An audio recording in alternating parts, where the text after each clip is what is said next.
بسم اللہ الرحمن الرحیم۔ دوستو، ہمارے حضور صلی اللہ علیہ وسلم نے ارشاد فرمایا کہ وحی نازل ہوتے وقت کبھی مجھ کو گھنٹی کی سی آواز محسوس ہوتی ہے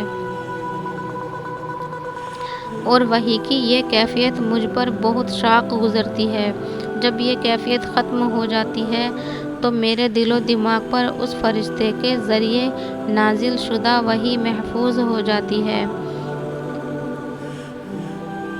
اور کسی وقت ایسا ہوتا ہے کہ فرشتہ بشکل انسان میرے پاس آتا ہے اور مجھ سے کلام کرتا ہے، بس میں اس کا کہا ہوا یاد رکھ لیتا ہوں۔ حضرت عائشہ رضی اللہ تعالی عنہا کا بیان ہے کہ میں نے سخت کڑاکے کی سردی میں حضرت صلی اللہ علیہ وسلم کو دیکھا ہے کہ آپ پر وحی نازل ہوئی، اور جب اس کا سلسلہ موقوف ہوا تو آپ کی پیشانی پسینے سے شرابور تھی۔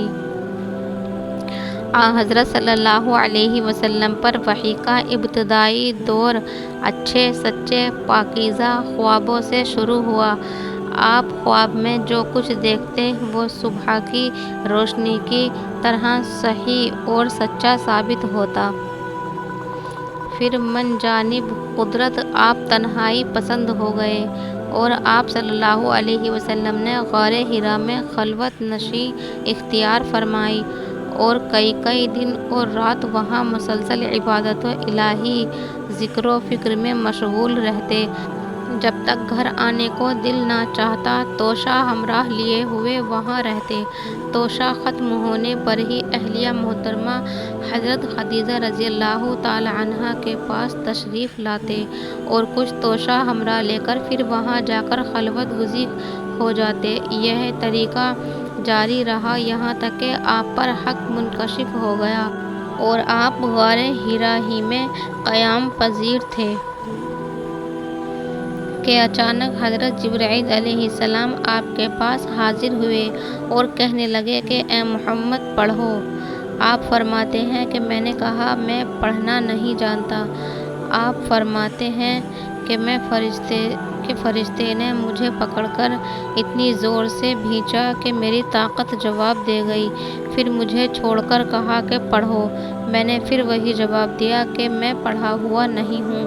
اس فرشتے نے مجھ کو نہایت ہی زور سے بھینچا کہ مجھ کو سخت تکلیف محسوس ہوئی۔ پھر اس نے کہا کہ پڑھو۔ میں نے کہا کہ میں پڑھا ہوا نہیں ہوں۔ فرشتے نے تیسری بار مجھ کو پکڑا اور تیسری مرتبہ مجھ کو بھینچا، پھر مجھے چھوڑ دیا۔ کہنے لگا کہ پڑھو اپنے رب کے نام کی مدد سے، جس نے پیدا کیا اور انسان کو خون کی پھٹکی سے بنایا۔ پڑھو، اور آپ کا رب بہت ہی مہربانیاں کرنے والا ہے۔ بس یہی آیتیں آپ حضرت جبرائیل علیہ السلام سے سن کر اس حال میں غار حرا سے واپس ہوئے کہ آپ کا دل اس انوکھے واقعہ سے کانپ رہا تھا۔ آپ حضرت خدیجہ کے ہاں تشریف لائے اور فرمایا کہ مجھے کمبل اڑا دو، مجھے کمبل اڑا دو۔ لوگوں نے آپ کو کمبل اڑا دیا۔ جب آپ کا ڈر جاتا رہا تو آپ نے اپنی زوجہ محترمہ حضرت خدیجہ رضی اللہ تعالی عنہا کو تفصیل کے ساتھ یہ واقعہ سنایا، اور فرمانے لگے کہ مجھ کو اب اپنی جان کا خوف ہو گیا ہے۔ آپ کی اہلیہ محترمہ حضرت خدیجہ رضی اللہ تعالی عنہا نے آپ کی ڈھارس بندھائی اور کہا کہ آپ کا خیال صحیح نہیں ہے، اللہ کی قسم اللہ آپ کو کبھی رسوا نہیں کرے گا۔ آپ تو اخلاق فاضلہ کے مالک ہیں، آپ تو کنبہ پرور ہیں، بے کسوں کا بوجھ اپنے سر رکھ لیتے ہیں، مفلسوں کے لیے آپ کماتے ہیں، مہمان نوازی میں آپ بے مثال ہیں، اور مشکل وقت میں آپ امر حق کا ساتھ دیتے ہیں۔ ایسے اوصاف حسنہ والا انسان یوں بے وقت ذلت و خواری کی موت نہیں پا سکتا۔ پھر مزید تسلی کے لیے حضرت خدیجہ رضی اللہ تعالی عنہ آپ کو ورقہ بن نوفل کے پاس لے گئیں، جو ان کے چچا زاد بھائی تھے اور زمانہ جہالت میں نصرانی مذہب اختیار کر چکے تھے اور عبرانی زبان کے کاتب تھے۔ چنانچہ انجیل کو بھی حسب منشاء خداوندی عبرانی زبان میں لکھا کرتے تھے۔ انجیل سریانی زبان میں نازل ہوئی تھی، پھر اس کا ترجمہ عبرانی زبان میں ہوا۔ ورقہ اسی کو لکھتے تھے۔ وہ بہت بوڑھے ہو گئے تھے، یہاں تک کہ ان کی بینائی بھی رخصت ہو چکی تھی۔ حضرت خدیجہ رضی اللہ تعالیٰ عنہا نے ان کے سامنے آپ کی حالت بیان کی اور کہا کہ اے چچا زاد بھائی، اپنے بھتیجے محمد صلی اللہ علیہ وسلم کی زبانی ذرا ان کی کیفیت سن لیجیے۔ وہ بولے کہ بھتیجے، آپ نے جو کچھ دیکھا ہے اس کی تفصیل سناؤ۔